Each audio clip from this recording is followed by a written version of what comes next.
Studiranje farmacije u Kragujevcu je za mene jedno predivno iskustvo koje mi je donelo mnogo lepih uspomena i znanja. U početku je bilo mnogo teško i preispitivala sam sebe da li sam donela pravu odluku, međutim kako je vreme odmicalo, shvatila sam da sam baš tu gde treba da budem.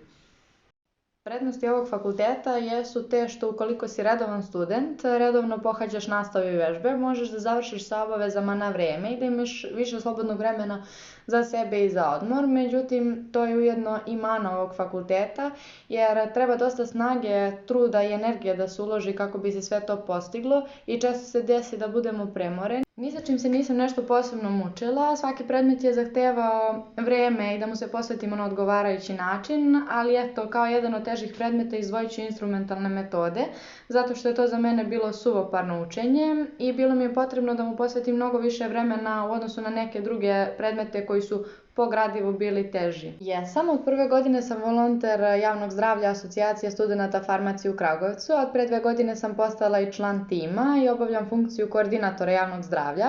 To je jedinstveno i neprocenjivo iskustvo za mene, nešto što mi je ulepšalo studiranje i smatram da svi treba da se angažuju i da se uključe malo više u organizacije, zato što je to nešto što može da im donese mnogo različitih mogućnosti, a učenje samo po sebi ništa ne obećava i od srca svima preporučujem da se učlane u neke organizacije, a ovim putem pozdravljam moj tim.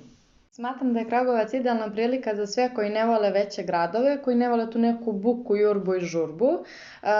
Takođe, sve nekako ide svojim tokom, atmosfera je prijatna, ljudi su uvek raspoloženi za druženje, a i profesori su uvek tu da nam pomognu izađu u susret u vezi sa bilo čim i uvek se trude da nam prenesu znanje na adekvatan način.